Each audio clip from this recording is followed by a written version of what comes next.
Hi, I'm Stacey Ray, the founder and creator of the A.R.T of Areola and Artistic Restorative Tattoo. And today I'd like to talk a little bit about healing tattoos, tattooing over trauma sites. There's a lot that most tattoo artists don't understand about this, and not very many survivors do either. So I'm going to speak on behalf of the people who have been through a life-altering body change and help tattoo artists learn a little bit more about why this work is so important to understand and what is the number one thing to understand.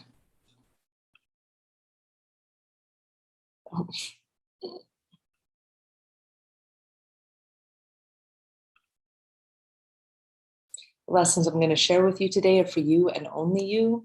I've spent years developing this knowledge and understanding, and I would ask that you would respect my work effort by integrating this into your personal practice and not really sharing it with others. One of the reasons is because if you don't understand it to the depth that I understand it, and you share a little bit of knowledge with somebody else who doesn't really understand the concepts or the damage that can be caused by misrepresenting these ideas, then well, that's just not the way that we want to do business. So we'll just keep it here within us. And if you have anybody else that's like, wow, that sounds really cool, I want to know more, send them my way. This is my message to share, and I'll share it with anybody who wants to hear it. So this is who I am. I've been tattooing since the 90s. I'm one of Canada's first female professionally trained art school educated tattoo artists that really did large scale tattoos. I've won awards. I was in magazines. I've lost my breasts. I've been working on scar tissue for over 22 years. I've had a hand in creating the world's first permanent areola pigment set, the Pink Ribbon series by World Famous. And I designed the world's first scar cartridge set with Tattsoul, the Create and Refine A.R.T sets. So I have a lot of knowledge when it comes to scar tissue, and I've really, because I'm heavily scarred and I've been through a lot of damage myself, I identify with my clients on a level that most tattoo artists just can't, because I share the experience with them. So I get an opportunity to learn a little bit more about the effect that tattooing has on them. And so I built a bit of a dialogue around what I've learned to share with you guys today. So we're going to talk about trauma sites. So the way that I kind of look at this thing is there's three aspects to an event. And there's an original event and then the secondary event. The original event is the original trauma. The secondary event is the tattoo, when we kind of relive the trauma unconsciously. So the first event, let's say mastectomy, because for this purpose, I'm focusing on mastectomy tattooing. So you consciously know that something happened here, but you were unconscious during the event. Your subconscious has some awareness around it, but it's really hard to reconcile what you think is happening with what your body thinks is happening. So the first event is the mastectomy. Now, the healing that comes from that is going to be physical healing. Like, we have to make sure that the wound closes nicely, the scars are minimized. We have to make sure that there's no infection. We just have to make sure that the body makes it through this event without any more trauma being caused. And then there's, of course, a relearning that comes after that. So for somebody who's been through a mastectomy, like I have, the relearning in this case is going to come from, how are people going to think of me now that I have a mastectomy? Are they going to ask me questions? What do I have to answer? What am I obligated to answer? And where can I just say, I don't want to talk about it? What kind of bras am I going to buy? What kind of clothes am I going to wear? Do I even look good? Do I have to worry about looking good? Like, there's a new version of yourself that you have to work through the acceptance process on. So when you get through that and you're ready to get tattooed, then we have to go back to step one. And there's another event in the same area that ignites a part of the subconscious that nothing else will get to, like pain will. Pain of damaging the body will take us straight to a memory of the first original event. But this time, the client's empowered. This time, they know that if they say stop, we'll stop. They know they're in complete control of this. but they don't say stop. They're not going to. They're going to willfully go through this process consciously. But some things are going to come up for them that they can't really make sense of. So like the client in the photo here, she's a nurse. She was very open to, she was good with being photographed. She was very open to talking to me about her experience. We had a lot in common. She just had a really good attitude about everything. However, I still have her laid out in the same kind of mode that the original doctor did in the original event. I have her laid back, her top is off. I've got a surgical mask on. I've got gloves on. I'm working on the area. I'm like hovered over her, working on the area. So there is a lot of likeness to the original event, right? But she's conscious this time. So your client will start giving you clues to if something's going on subconsciously by like their heart may start racing. I'm going to talk about this more in a little bit, but they may be responding to the fight or flight response. What they'll say to you is, oh, I'm just excited, or I'm just nervous, or I've been looking forward to this for a long time, or I can't wait until this is over. That means that they're conscious that something is going on. The healing process of this is going to be a little bit different. The reason that this healing process is going to be different is because of the acceptance aspect of it. The first time they just had to heal, that was physical healing, period.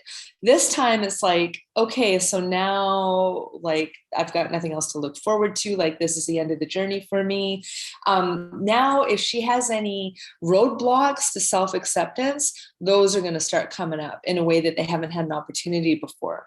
This part of the relearning process is going to be different. It's going to be empowered, but it might be a little bit confusing because of the stress response that she doesn't really understand what's happening. So now she's like, I've got this great tattoo. I feel awesome. Who do I want to show it to? Do I like my body in the mirror? Should I tell people that I have tattoos? Should I keep it a secret? It's a completely different thing. But there's one element that's very powerful, like I keep saying, the acceptance element that gets missed. It gets missed by most tattooists, because the mind doesn't understand the difference between memory and reality. And if you don't believe this, there's some research that's been done around this that I would encourage you to look into. They did a bunch of, they put a bunch of sensors on people, and I think some of this was going on in Vietnam, where they were torturing people and seeing what went off in their brain so that they knew how to make a better soldier with prep, right? I think that there's some of these stuff, like it'll be harder to find truth about, but I have talked to some people that told me some of their personal experiences about this. So then when they showed them pictures or had the same music or asked them to talk about what was going on, they found that the same parts of the brain fired off. Like there was the same synapses to almost the same extent, meaning that in talking about it, remembering it, reliving it without being in it, the brain couldn't tell the difference. And there's a really interesting study that was done on an ACL replacement, I believe. So what they did was they took a whole bunch of people that needed to have wanted to have their ACL, needed to have their ACL replaced. And they had a control group, and then they had like a test group, right? Like anything. So what happened was every single person went through the exact same experience. They're unconscious during the surgery. The external incision is made. The test group had the ACL surgery. The control group did not. But the surgeons in the control group made every movement as if they were doing the ACL surgery. The surgeon was like scalpel, and he drew a line. Like he didn't actually make the incision, but he drew the scalpel over the area as if he was making the incision, and did the exact same steps all the way through, sewn up the external wound, right? So they all think that they had the surgery done, and then put them all through physio exactly the same, and then followed up with them 6 months later, a year later, a year and a half later, whatever it was, and asked them, okay, so what benefits do you see in your life from going through the surgery? And something really interesting happened. So there was a bigger portion of the people who didn't have the surgery that reported having positive benefits. One person was even like, I haven't jogged in 20 years and I'm out running a mile every morning with my wife. That person did not have that surgery. Mind over matter is so much more powerful than we realize. And it's really important for us when we're working on trauma sites, we need to understand some psychology around this so that we can do the best for our clients. We have an opportunity to help them move through the trauma. And if we don't take that opportunity, but we bring them to the brink of that experience, the tattoo may remind them of the trauma instead of empowering them to move past it. And this is where things get interesting. So back to the knee thing, a couple of the people who had the surgery reported less of a benefit, but I think that that's because the reality is that they had more pain and inflammation because they had more of a healing process to go through. Where the people who didn't actually have the surgery were like, I feel great, I'm going to go do all these things. They just didn't realize that they could have chosen that prior, right? Now, since the original event was unconscious, they have a subconscious response to this that they're trying to make sense of or trying to minimize. The human tendency to minimize our feelings and minimize our experience is kind of the driving force between how much we're willing to let go of our old experiences and belief patterns. Because the body knows that it has been through this. In a mastectomy, the body remembers this, even if the brain doesn't. And this is an extreme and intense experience for a body to go through. It's right over top of the heart, the lungs, the organs. It's gone through a lot of intensive therapy. There's a lot that happens. The initial wound, the separating the fascia from the breast tissue. If there's a reconstruction, all that has to happen. The body has memory of this. The scars and the trauma site have memory of this. The fascia has stored memory of this. Cellular memory is a real thing. And if you want to look more into that, there's a really cool study about how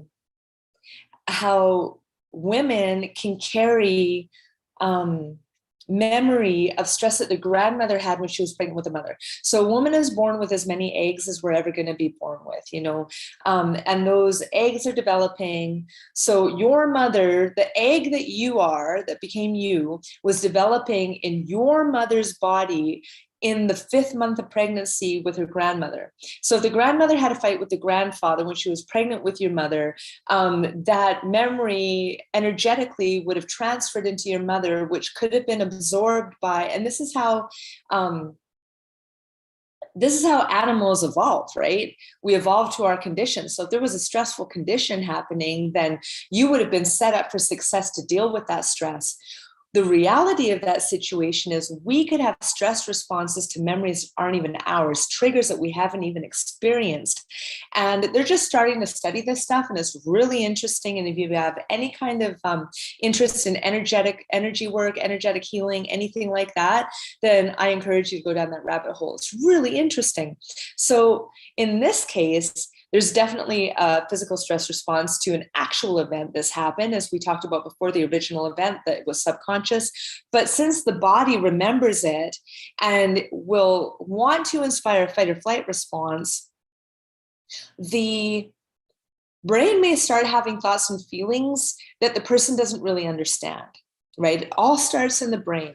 So the physical and thought responses to the perception of threat, because in the tattoo, they know that they can say no, but in this condition, when they were unconscious, they couldn't stop that from happening, right? The body knows that. So the heart rate might start to increase. You can feel free to take a screenshot of this if you want to remember this stuff. There's behavioral changes. They could get stressed out. They could start really kind of looking for an exit or asking for water or expressing their discomfort. They don't really understand what's going on. And I encourage you, if you're tattooing this person and this starts to happen, do not start talking about what's going on. Just honor what they're feeling and give them space to feel it. I always book twice as long as I need for a tattoo, just in case this process starts to happen for my client. I want to be there for them, right? Because body dysmorphia is also a real thing. Body dysmorphia comes from a real or perceived flaw, just like the stress response comes from a real or perceived threat, right? So as we probably know, it makes a lot of sense just to understand this in the way of the anorexic who thinks that she's fat. Like that person is not looking at their body realistically. Now, if you had lost your breasts, lost your nipples, and you ended up with a nipple tattoo like in this photo here, would you feel better about your body? Would it remind you of how beautiful and empowered you are and to look forward to the next stage of your life? Or could it withdraw you back into that disempowered state where everything is kind of out of your control and all you're thinking about is what you've lost instead of what you've gained? This is why quality is so important.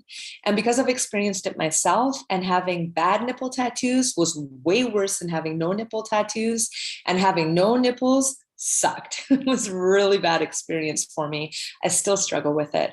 And this is why I'm so driven to help tattoo artists understand the depth of this so that we can do a lot more for the clients that come to us with trauma. Because in order to vibe high, we have to clear out the debris that's stopping us from accessing that joy in ourselves. And the tattoo process, like I said, may be the only line to that trauma that that person has. The pain will trigger a stress response, the trauma response, more than any amount of talk therapy will. And if we know how to navigate this well, then we have a chance to help them clear it out. I've made an online course on ARTSCHOOL.ink called Sacred Space. And it's all about holding space, creating the space for that person to let out their emotions. If this resonates with you at all, I encourage you to check out that Sacred Space course. I believe I set up a discount code for this particular slideshow for you. Heart, the word heart, should get you $100 off. And if it's not working for you, let me look into that. You can just email me at contact@stacyrae.com. Anyways, back to body dysmorphia. If this interests you, there's a lot more about it in that Sacred Space course. You can also look, there's a lot of information that you can find online about this. And like I was saying, since the tattoo process is likely to bring up these emotions, we have a very powerful opportunity to either use the tattoo to anchor her to the negative part of her experience, or use the tattoo to anchor her to the positive part of her experience. Could a bad tattoo make someone feel flawed, more flawed? You bet. You bet. I've experienced that firsthand. So it's all about feeling the feels.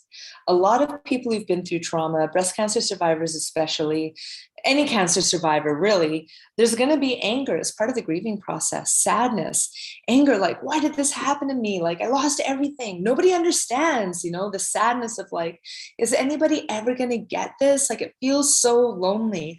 Most people, their friends and family are so concerned with their own loss that they're facing, like their own attachment to that person, and they might lose that person, that they have a hard time connecting with that person, or they may kind of put a little bit of space in between them because they're already afraid of losing it. Like, everybody's so self-absorbed, right? So that makes you feel alone. Your friends might not know what to say, so they may kind of back off and not say anything at all. And that'll make you feel more alone, which will make you feel unworthy. And of course, in the unworthy portion here, I put a picture of myself because I have felt very unworthy. The thing that makes me feel the most worthy is trying to share this experience with other tattoo artists so that you can improve your practice by understanding it more. This is how I help myself heal, just by sharing in these experiences. The parts of it that you probably won't get a chance to talk to anybody, the parts of it that no one really wants to talk about, right? It's an inside job though. It starts with you. The first thing you have to be able to do is, if you want to get to a place where you can hold space for somebody who's emoting some bad emotions, then you have to be able to hold space for yourself while you emote emotions that you'd rather ignore. You have to be able to face your own past. You have to be able to feel your own feelings and accept your own darkness. If you can be present with yourself without running away or avoiding it or changing the topic in your head or thinking about all the things you have to do, if you can just sit with those feelings in yourself, without judgment and without avoidance, then you can do it for anybody. If you are uncomfortable sitting with somebody's feelings, it usually means you're uncomfortable with sitting with your own feelings. And I would just invite you to just breathe deep into whatever feelings that you have that create discomfort in your life. Those triggers are your cues to healing. If you feel triggered by something external or an old memory, anything, then that's an opportunity for you to go like, oof, there's a trigger. Ooh, I better feel into that one for a second. Or maybe make a note that at the end of the day, like, I'm driving right now, I can't focus on this right now, but I'm going to spend some time with that feeling later and see where it's coming from and see what it's trying to teach me. Now that I'm an adult and I'm strong enough to face that feeling, most of them come from our childhood and we don't even know that we're carrying this stuff around. So self-acceptance is the key. That is the winning strategy for anything. Being able to be with yourself, no matter what you feel, gives you an opportunity to be with others, no matter what they feel. People that are judgmental are usually filled with self-judgment. And it sounds really basic because it is. If you catch yourself being judgmental of others, there's a really good chance that it just feels better than things you're judgmental of yourself over. You probably resonate with that other person with something on a topic or a belief or a characteristic that you don't like in yourself. So it's easier to judge them for it than to realize, oh man, I do that. But the empowerment comes from going, wow, I do that. Man, okay, all right, it's okay. It makes sense that I do this thing or believe this thing because XYZ happened to me and that made sense then. But now I see things a little bit more clearly and I can change it. I can learn. And that's the most empowering thing that you can do for yourself. That's like the path to liberation and freedom. And when you can start to do that for others, like it's okay to feel whatever you're feeling. How could you feel any different? Like, how could you not be scared? How could you not be angry? That's how we empower one another. That statement, empowered woman, empower woman, I don't think a lot of people who say that actually understand it because it starts in yourself. It starts with you. And because we have one life and we want to do our best, this work is worth doing, no matter how uncomfortable it might be for you. It comes down to holding space. Like I said, it's an inside job and this starts with you. You start by allowing yourself to feel whatever feelings come up. And then when your client starts to feel those feelings, you can just put your tattoo machine down, sit back for a minute, maybe even take off your gloves and grab them a glass of water, grab yourself a glass of water, and just allow them to feel their feelings. And be present with them while they feel them. Give them affirmative statements. The worst thing that you can do when somebody is emoting over trauma is to tell them, well, at least you look great, at least you're alive, you look fantastic. Oh no, don't feel like that. Or you got a free boob job, or any of the dozens of things that people say to try to help somebody else feel better are actually just a projection of your own discomfort most of the time. Most of the time, you're like, this person is making me feel uncomfortable. So I'm just going to tell them to minimize what they're feeling so that I don't have to feel uncomfortable. And I see tattooists do it all the time. And we're so used to doing it, we don't even realize that we're doing it. So I'm here to tell you, just be a little bit more aware of your discomfort because it doesn't really matter in this case. Like you're being of service to your client. So your discomfort can kind of just be pushed under the rug for now. Just be with them. Ask yourself later on that night, wow, why did I feel uncomfortable when that person started being sad or angry? Like, where did that come from? What do I need to heal? What triggered me that I can heal? But in that moment, when you're with that person, just be with them. Let them emote. The difference is in the difference between the thinking part of it and the feeling part of it. So the thinking part of it will be in the details and it'll be really shallow and it'll stay up here. And they'll just be talking through it. And I went through this and I had this on this day and I had this diagnosis and then I had to have this treatment and then I had this and I had surgery on this day and then this went wrong and blah, blah, blah, blah, blah, blah, blah. And they've probably said this a bunch of different times because they've had to tell so many nurses the freaking story. And I can pretty much guarantee you, don't really want to tell it again. They're just conditioned to. It comes out automatically. Where our magic is that we can just ask them to sit with that for a second and breathe into it. If they're uncomfortable with that and they put up a wall, don't push it at all. But if they are really needing that experience, they're really needing a little bit of leadership just to be in their body for a second and be like, yeah, that sucked. You can be like, sounds like it. Man, wow. Never, ever, ever, ever minimize what somebody else has experienced. I'm very fortunate in this part of things because I've had a mastectomy. I can identify with my clients. I get away with saying a little bit more because I've been there myself. I can chime in and be like, oh man, I hated the drains the worst. They sucked. And the person will be like, oh my God, don't even get me started. My drains were in for this long, blah, blah, blah, blah, blah. Because I've shared that experience with them, I can do a lot of peer counseling with them. But if you haven't had a mastectomy, you can't. You just can't. Just tell them it's okay to feel whatever they're feeling. And if the tears come, fucking let them. Just say, let it go, leave it behind. You're safe here. No judgment. You are completely safe here. And always have tissue nearby. And if that person needs to cry, you may be the only person who has ever just given them the space and just been with them while they just breathed it out and let it out. The good part is it only takes 2 to 4 minutes to sit with any emotion, and then you can feel it all the way through, and you usually see it a little bit differently. There's a release that happens. You don't spend that time avoiding that emotion. You're not afraid of it anymore. You're just like that feels better. At the end of any emotional exchange that you've bore witness to, there may be a tendency to nurture, but I wouldn't ask the person. I've made the mistake before of being like, may I hug you? And it kind of, because we're conditioned to be agreeable, asking somebody that almost imposes that they agree and give me a yes.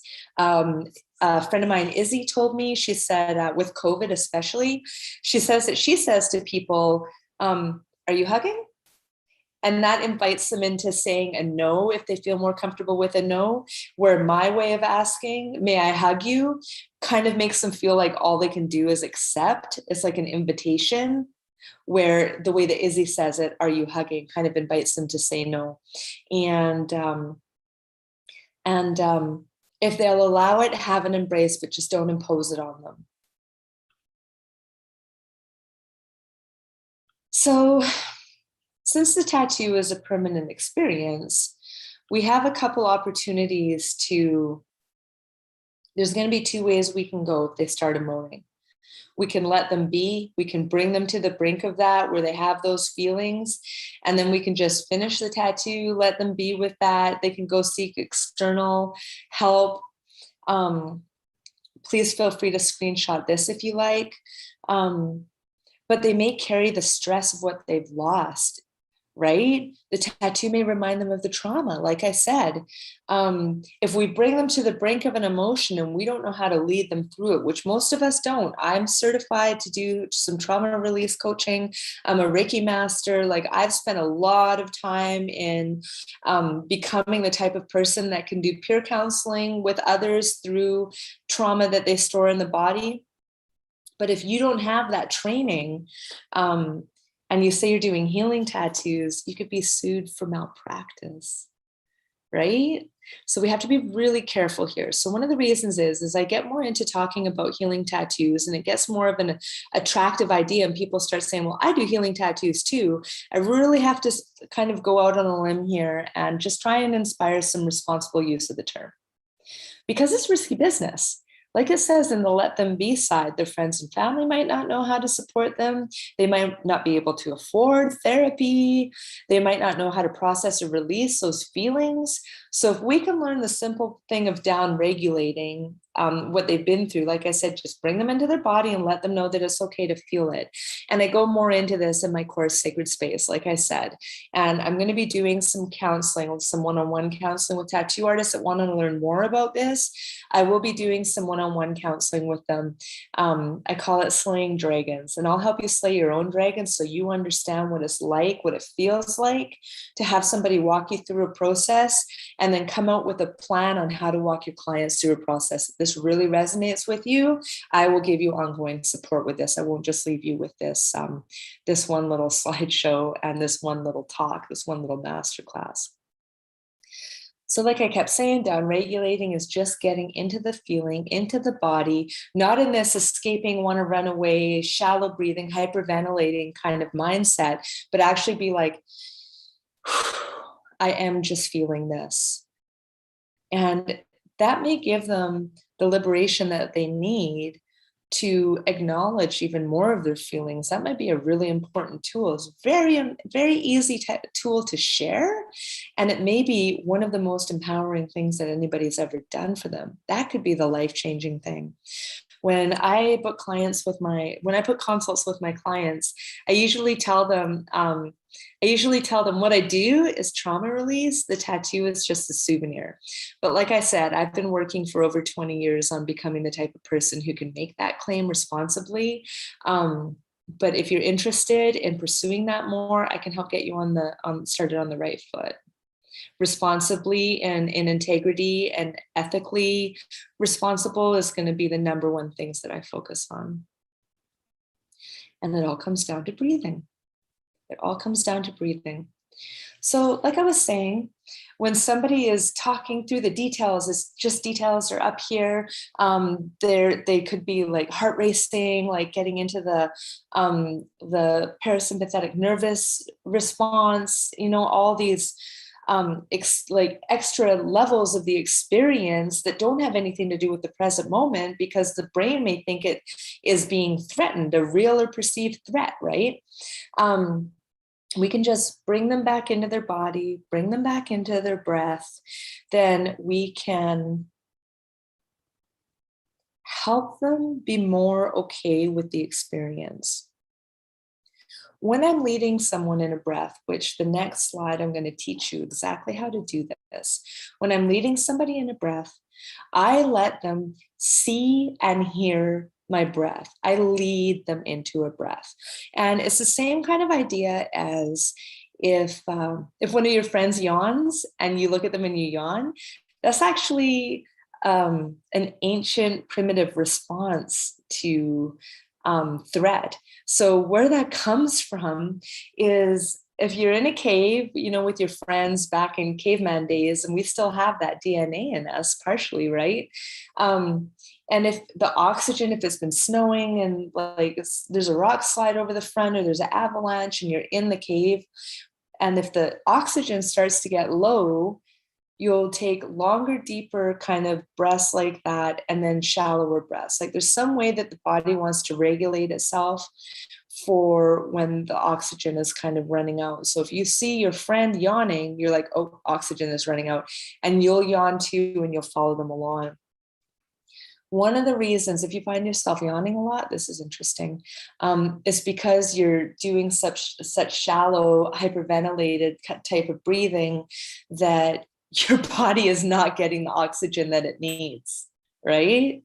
So the way to breathe, and like I said, I'm going to teach you in the next one, and I want you to breathe along with me. So the way to breathe is to come into your diaphragm, into your lungs, your chest, into your stomach even. Fill your whole body cavity when you breathe in, and then you hold so your body has a chance to get all the oxygen that's in that breath, and then breathe it all out so you have a full exchange of your lung capacity. Closer to a full exchange of your lung capacity. As a matter of fact, we live in a state of hyperventilation. We only exchange about 20% of our lung capacity in a normal breath. Going from 50 to 70% of a lung capacity exchange may be intense for most people. I still don't know if I can do 100%. I aim for 70 to 80% of an exchange of my lung capacity, and that's hard sometimes. It gets you buzzing. You're like, get all like, ooh, like your body is like, yay, oxygen. And the quality of our oxygen is getting worse and worse every day with air pollution and stuff. So this is a really healthy habit to get into for you. If you're driving home from work, somebody cuts you off, or you're thinking about, I had this fight with my partner, or this client said this thing to me, or how am I going to get this drawing done in time, or whatever it is for you. If you're just with yourself and you're just thinking about these things, I just ask you to try this breathing technique, get really familiar with it so you understand the power of it, integrate it into the aspects of your life that need it, and it'll be really easy for you to lead your clients into it. But like I said, I let my clients see and hear my breath.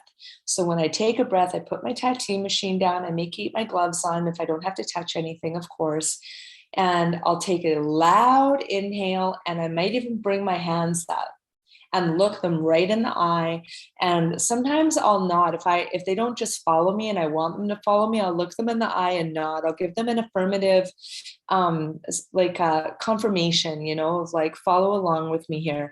Just like when you go to a concert and the guy's like, he wants you to clap, he's like, come on, be loud, right? So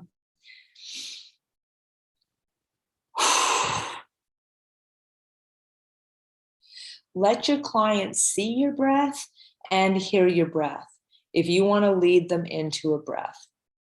Now I'm going to teach you how to do some box breathing. This is very powerful if you don't know how to do it. So we're going to do a 4 count. When you start getting more comfortable with expanding your lung capacity more, do a 5 count. You could go up to a 7 count if you want, but things might start getting a little bit dizzy at 7. Like, we really have conditioned our bodies to live on the bare minimum of oxygen. So box breathing, in through the nose, all the way in on the count of 4, hold 2, 3, 4, exhale all the way to your belly button, hold 2, 3, 4. So I let the person, usually I'll show them the breath, then I'll start explaining and counting and doing the box, and then I'll do another one where I just draw the box and I breathe with them. 3 breaths will down-regulate you. When you're done your 3rd breath, usually the only thing on your mind is the exact thing that's important in that moment, and it's usually rooted in love. So in through the nose, 2, 3, 4, fill your body cavity, breathe all the way into your belly button, hold 2, 3, 4, exhale through the mouth, 2, 3, 4, bring your belly to your spine and hold that exhale to fully exchange the lung capacity.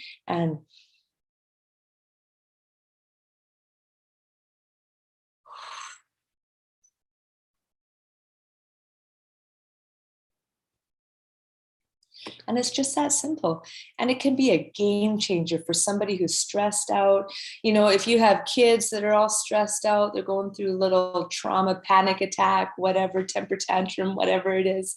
I don't know if we ever really stop going through temper tantrums. I think that we just are big kids in everything that we do. But this simple technique is sure to bring you back into your body, help you be mindful, help you feel empowered, help you empower somebody else.